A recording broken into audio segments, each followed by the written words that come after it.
awesome. I think the choir deserves another round of applause.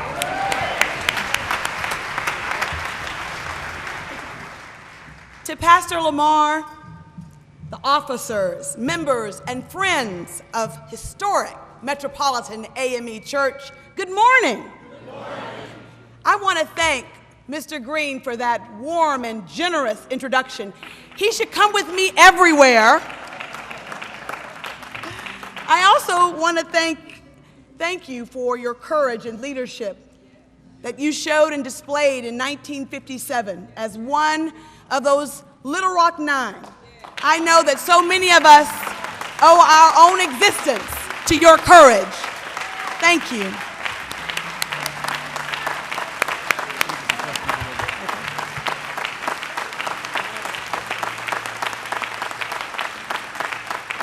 I also want to thank Reverend Lamar for such gifts and for being such a steward of this wonderful congregation. I want to thank you for the invitation to be here today. I also want to acknowledge Reverend Jonathan Newton, a classmate of mine from law school, and Dr. Elsie Scott, who so diligently ran the CBC Foundation for so many years. I want to, of course, thank my own family members who are here. I really want to thank Marianne and Brenda and Brianna for coming here. They're my East Coast Sewell family, and I just want to say thank you. Lastly, I would love to give a shout out to the Congressional Black Caucus interns that are here, especially my intern, Rachel. And of course, I want to thank my able staff, my Chief of Staff, Sharina Thomas,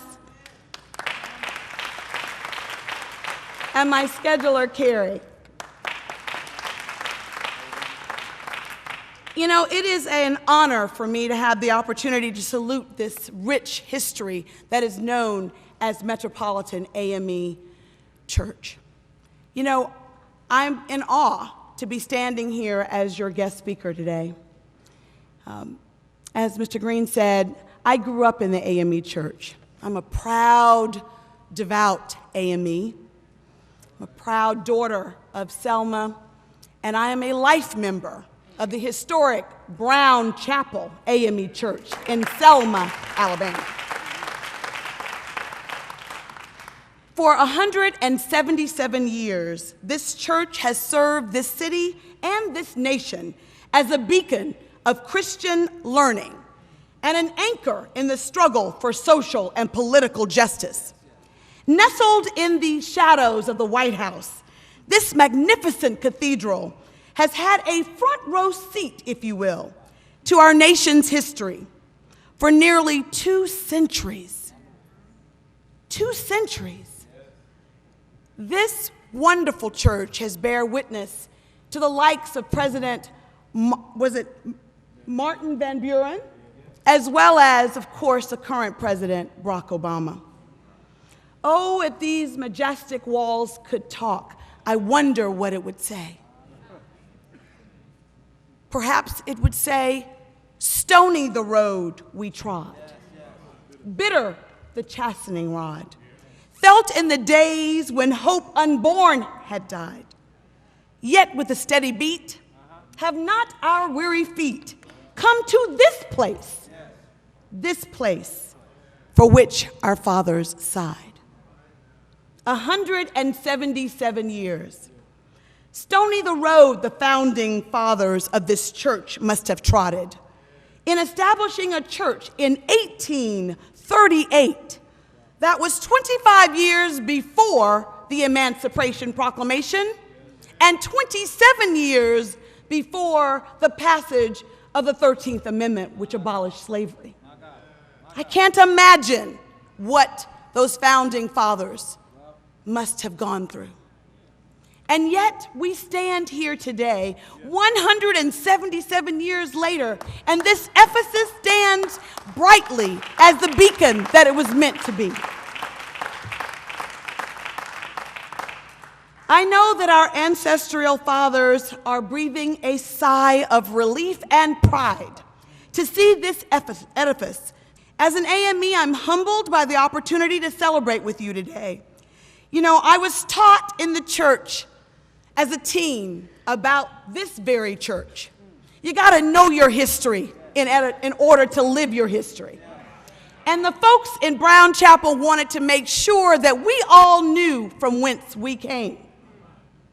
So I learned as a teen about Bishop Donald Payne, Bishop Daniel Payne, who, through his ingenious, combined two churches to start Metropolitan AME Church, right here in 1838. And it was started to be a representation of what African Methodism is supposed to be around the world. So in many ways, Metropolitan is the mother of AME churches. The mother of AME churches. And what a high honor it is for me to be here on your 177th anniversary. Now, the role of the black church in the fight for civil and voting rights is well documented. The church is now and has always been the cornerstone of our community. We are, after all, the inheritors of an awesome legacy. The plight of the African American people has always been one of resilience, from struggle to redemption, from struggle to reconciliation. Ours has always been one of resilience. During this commemorative year, 2015, the 50th anniversary of the Selma to Montgomery March, as well as the 177th anniversary of this church, I would like to espouse upon today the idea of forging ahead. As we reflect on this church's anniversary and the progress that we've made in this nation, we must know that there is still so much more work to be done. My premise is quite simple. To move ahead, to forge ahead, to move beyond the bridge, we must heed the call of duty. It is a clarion call of action. The Bible tells us in Romans chapter 8, verse 28, that all things work together for those who love the Lord and are called according to his purpose. Using the lessons of the past, too often, we don't take heed of the lessons that were learned by our forefathers. You know, I was very pleased to see when the movie Selma came out, that people got to see for the first time that it wasn't just by happenstance that they chose Selma. Oh no, our ancestors were strategic. They used tactics. They showed leadership. And we could learn a big lesson from them today. You know, it's not enough that we, by happenstance, see all around us problems that we must address and do nothing. I submit to you that Metropolitan always steps up to the plate and leads when it comes to the plight for social equality. And I expect nothing less. I expect nothing less. The evils of discrimination and segregation and racial intolerance are all around us. Today, I want to focus on the unfinished business of the civil rights movement. We must move beyond that bridge to see that there are modern-day barriers that still make it hard for our people of color to vote, to earn a decent wage, to live the American dream. So what are we? Those who are blessed. You know, my mom always said that those who are blessed must be a what? Blessing to others. And we at Metropolitan AME Church have truly been blessed. For the Lord has shined its grace upon this church for 177 years. 177 years. In January, I had the opportunity to invite as my special guest to the State of the Union one of the foot soldiers of the movement from Selma to Montgomery. She is now 103 years old. Her name is Amelia Boynton Robinson. And you may know her in the movie Selma as the one who wore the cat-eye glasses, portrayed by Lorraine Toussaint. Well, she was the one who boldly told Coretta Scott King that yes, she was prepared. She was prepared because she was a descendant of slaves. She survived slave ships in order to get us to America. So that was Amelia Boynton, and she was my special guest at the State of the Union. And I have to tell you, I was overwhelmed by the opportunity that she would get a chance to meet the President of the United States before the State of the Union. Now, Mrs. Boynton, at 103, is still very spry. She still has it all going on. And in fact, she was elated to have the opportunity not only to come to our nation's capital, but of course to meet Barack Obama. Now, as we waited in the holding room, lots of members of the president's cabinet came in and out. Oh, there was Secretary Johnson of Homeland Security and Secretary Castro of HUD. There were so many secretaries of different cabinets of the president that were there. It was a little overwhelming. And my sole job was to hold on to that wheelchair to make sure that this precious treasure got to be delivered to the President of the United States. So as everyone came through, they all said the same thing. They couldn't believe that she was still so spry and that she still had it all going on. And they all said the same thing when they found out that she was an original foot soldier on Bloody Sunday who was bludgeoned on that bridge for the right for us to vote. They all said, Mrs. Boynton, we owe you. Mrs. Boynton, we stand on your shoulders. In fact, when Eric Holder came, a little late, but right before the president, Mrs. Boynton looked up at him as he said, Mrs. Boynton, I owe you a debt of gratitude. I know I stand on the shoulders of giants such as you. Thank you for the opportunity that you are giving me. Now, she said without missing a beat, y'all all talk about standing on my shoulders. Get off my shoulders. Do your own work. Do your own work. Out of the voices of our elders, the wisdom of the voices of our elders. What she was talking about was how we, this generation and future generations, must do our own work. We know that progress is elusive. Progress is elusive, and those things that we thought we had gained can quickly vanish.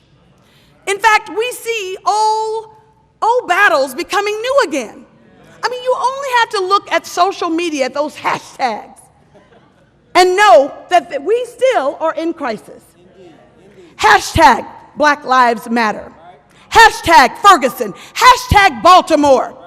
Hashtag the burning of black churches. I submit to all of you today that we have plenty of work that we must do.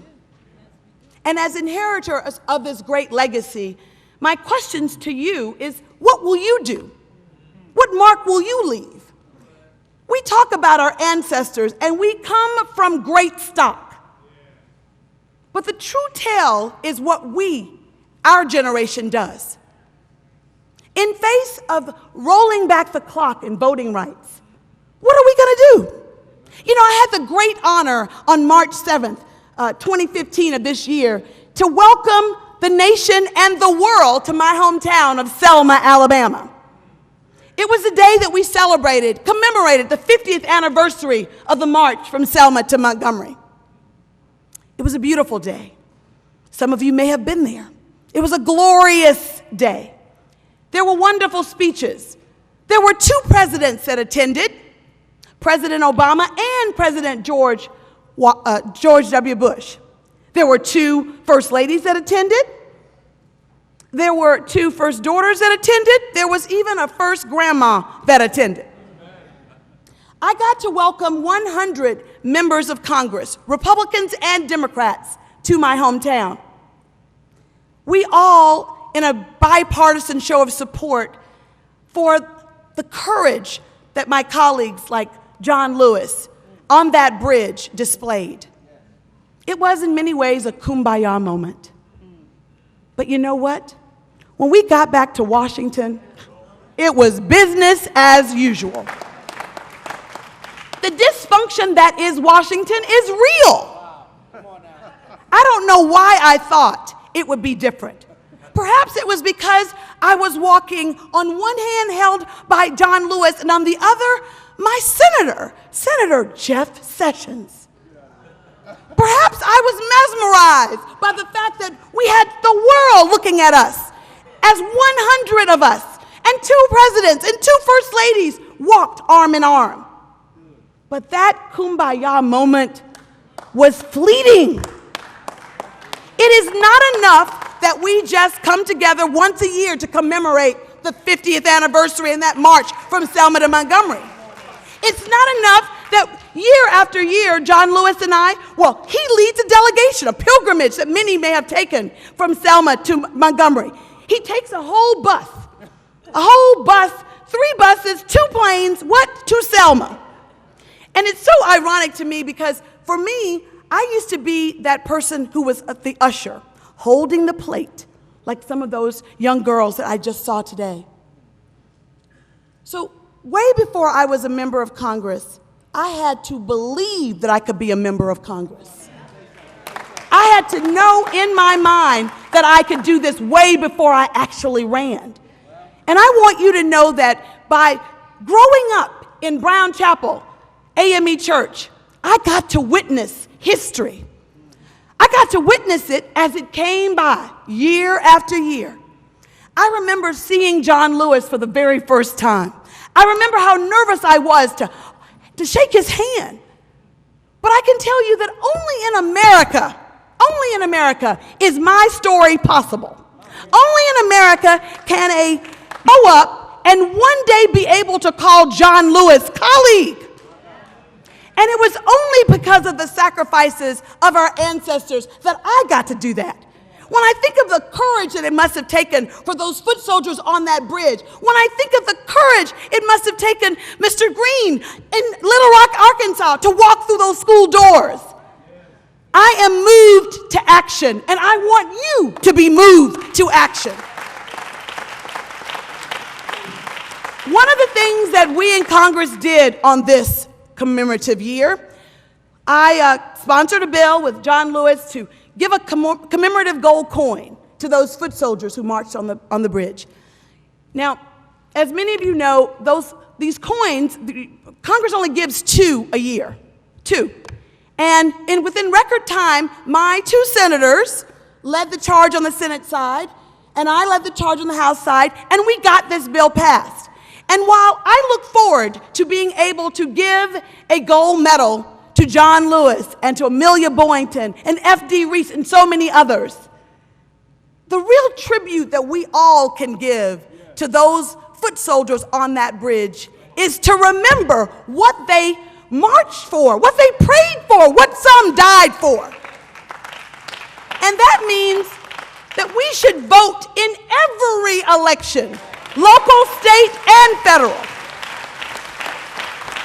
There should never be a time when the weather is so bad that you don't get up and go vote. If our ancestors can face such brutality and in the face of it stand right back up and march again, then surely we can do our part by going and exercising that right they fought so hard for. It is, to me, spellbinding to think that in 2015, there is a renewed assault on voting rights. I don't have to tell you about the court decision in 2013, which rolled back the clock. It was many of our hopes that the kumbaya moment in Selma would energize my colleagues and I to come back renewed to restore the Voting Rights Act, but that didn't happen. And you know, I shouldn't have been surprised, but I was. How could we, in 2016, I guess it was 2006, reauthorize the Voting Rights Act unanimously in the Senate and overwhelmingly, isn't it true, Congresswoman Kilpatrick, in the House? That was just what? Not many years ago, 9 years ago? How vastly the pendulum has swung in America. Swung so far right that now all of a sudden we can't even get a consensus for a watered-down version of the formula, of the pre-clearance formula. It's amazing to me that we sit by and we let this idly happen. You know, change doesn't come in the halls of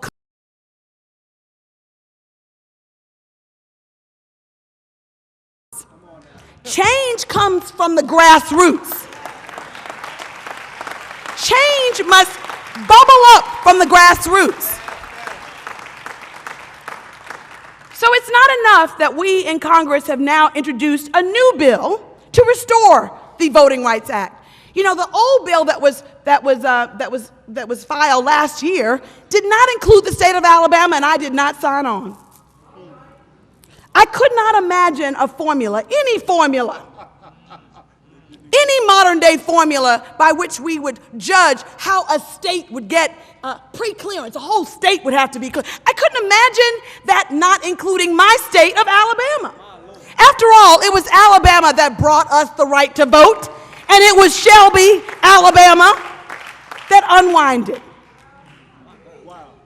So Senator Leahy and I and a whole bunch of civil rights activists got together and we came up with a bill, and we introduced it on the second anniversary of the Shelby decision.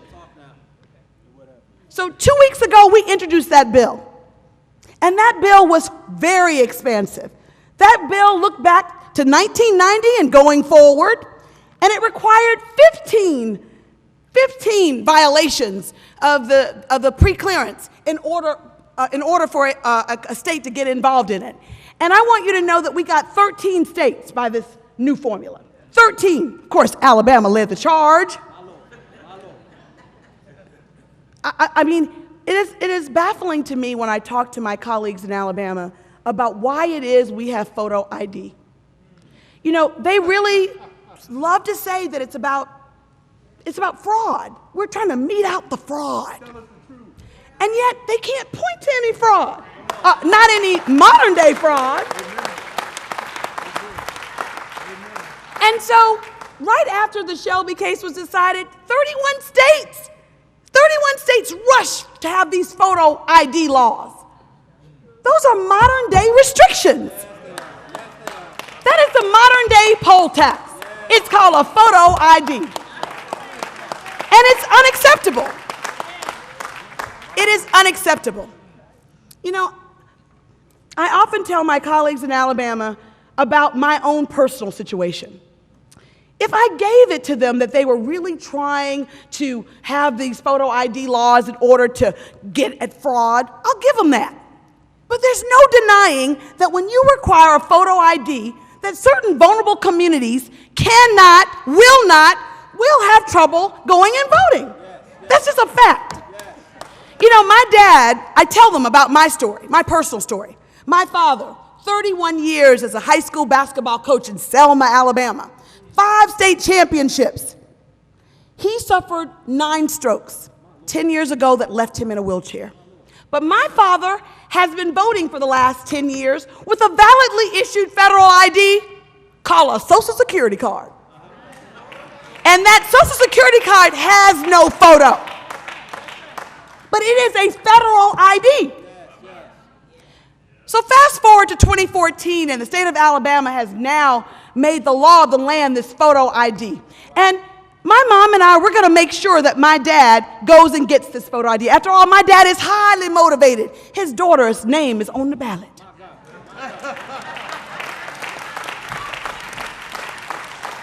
We get up early the day that he is going to the courthouse, that very same courthouse, Dallas County Courthouse, that Amelia Boynton and F.D. Reese and others were totally denied the right to vote. That very courthouse that is antithesis in the movie Selma by Oprah Winfrey as she's standing there trying to come up with the names of all 67 counties in the state of Alabama. You remember that. My dad got up that morning extra early, and through the grace of God, we have wonderful home help. Mr. Gregg got there early that morning, 7 o'clock, in fact. Dad wanted to wear his Sunday best suit when he went to take his photo ID. It took a little time for me and my mom and Mr. Gregg to get Dad dressed. And through the blessings of the Lord and 5 years of savings, we own one of those vans that kneels down and you can roll the wheelchair up and lock him in. Okay, so we own one of those. We rolled him in, locked him in, and off we go to the Dallas County Courthouse. We get to the courthouse, and I want you to know that the Dallas County Courthouse doesn't have a ramp. Why?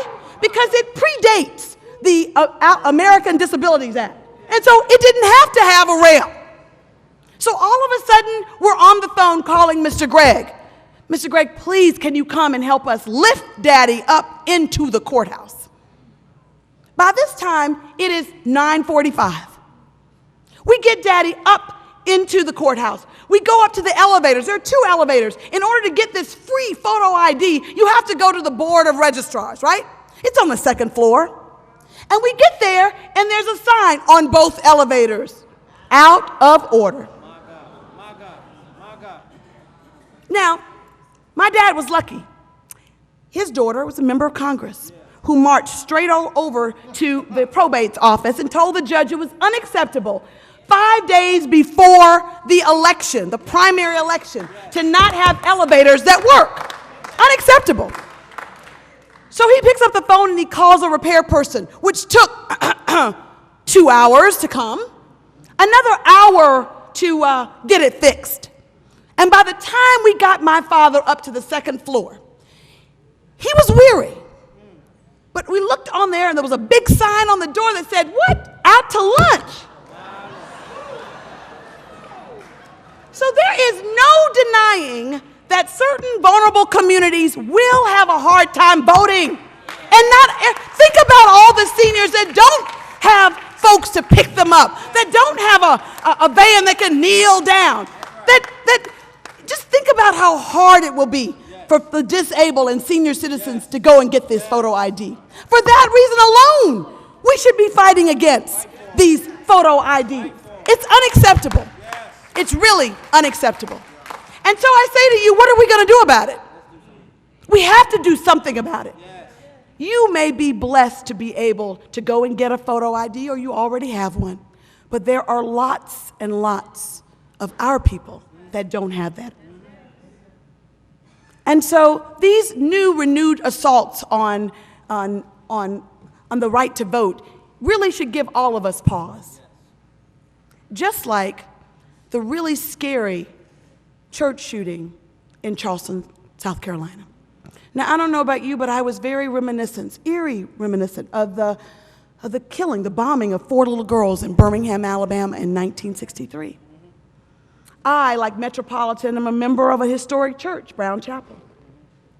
And in the midst of our pain, in the midst of the sorrow, in the midst of grieving over the 9 lost lives, that I couldn't help but have a conference call with my mom, who sits on the board at the church. What are we going to do? That could be Brown Chapel. That could have been Metropolitan. What are we going to do? Well, what we can't do is be paralyzed by fear, because that's what they want. We have to be motivated to action. We do. I think it's so important to remember that we didn't get here by ourselves. That's right. That's right. And that's a lesson that you can learn to the millennials. You don't have to be born in Selma, Alabama to get that lesson. I want you to know that I know I drink deep from wells that I did not dig, and from trees that I did not plant. Others sowed the seeds so that you and I can have the freedoms that we now enjoy. And guess what? We owe them a debt of gratitude that we can repay. How do we repay?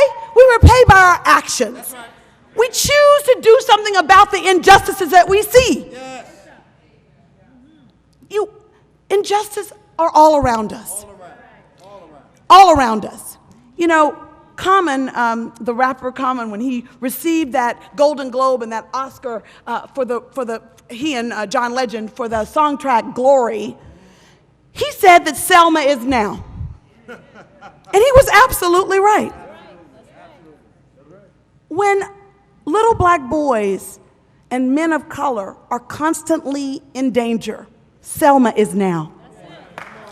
When there is unequal funding in public education that destroys our children's ability to get a good education, Selma is now.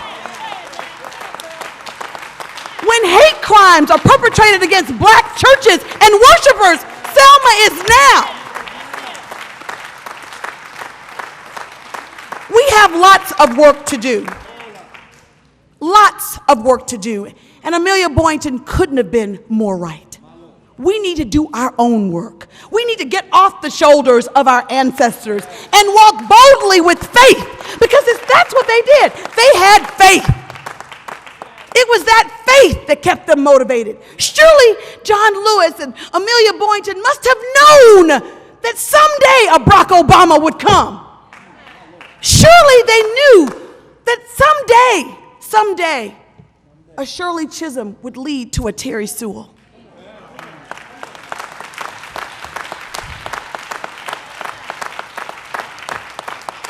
It is the role of the church to teach us our Christian learning. It is from this pulpit so many espouse the virtues, the demands of equality.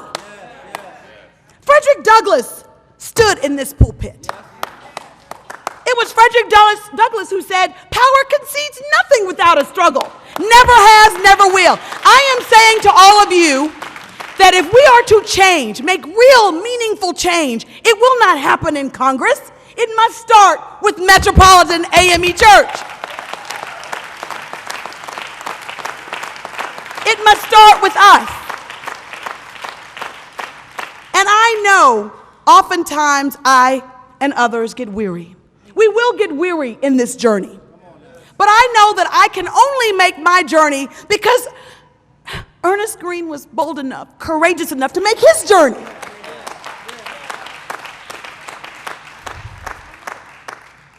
And every time I walk through the halls of Congress and I'm in despair, and that is often, I'm frustrated by the dysfunction that is the federal government and that is Congress. It's dysfunctional and it should stop. You have to demand that it stops. We only react when you make us. Every time I'm despair, which is often, I walk through that glorious portrait in the halls of the Capitol, the nation's capital. That portrait of Shirley Chisholm, unbought and unbossed. Her portrait is literally the only portrait of an African-American woman in our nation's capital.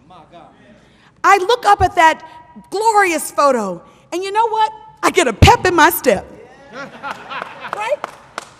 I get a glide in my stride. Why? Because I should be no ways tired. She fought the fight. She fought the hardest fight. I can't imagine being the first African American woman to walk the halls of Congress. Can you? No. So she fought that fight. And because she had the courage to fight the fight, I have to walk with my head held high and know that there will be miles to go before I can sleep. Right? Let us not be weary, grow weary. We cannot, because there is so much more work to do. You know, in conclusion, the day that I brought Amelia Boynton to our nation's capital for the State of the Union, I mean, it was full of so many surprises, if you will. And it was Amelia who, when she finally got to see the president, she said something so profound. I think none of us were, the moment that he walked into the holding room, none of us, the moving event of seeing this woman who had been battered on that bridge, looking up to the first African-American president, was a moment that didn't escape anyone in that little bitty room, least of all this president. And he knelt down and he said to her, "Thank you." And she held his face in her very frail 103-year-old hands. And as he professed his gratitude, she began to cry. And just as he was about to get up, he said to Mrs. Boynton, "Miss Amelia, I'm about to give a speech in front of the world as the President of the United States of America. And I could only be giving this speech because of you. To say thank you seems woefully inadequate. I am holding on to her chair, trying not to cry, so heave tears down my face. But this woman dried her face and looked up at this man who is the first African-American president. And she said, without missing a beat, "Make it a good one."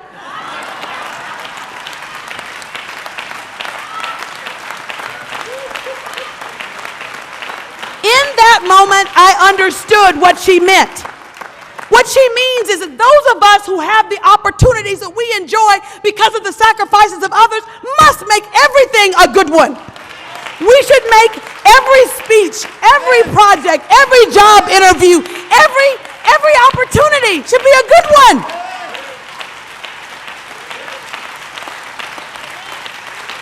Mediocrity has no place. Mediocrity has no place. It's not enough to be the first one to walk through the doors. We must break down the doors so that lots can follow. And so, Metropolitan AME, on this, our 177th anniversary, I say we must make it a good one. We must use all of our energy, all of our talents. You know, what Selma was about was ordinary people working collectively to achieve extraordinary social change. And if they can do it in Selma 50 years ago, we surely can do it now. We surely can do it now. And so in closing, I just want to say, it is so important that we continue the unfinished work of the civil rights movement.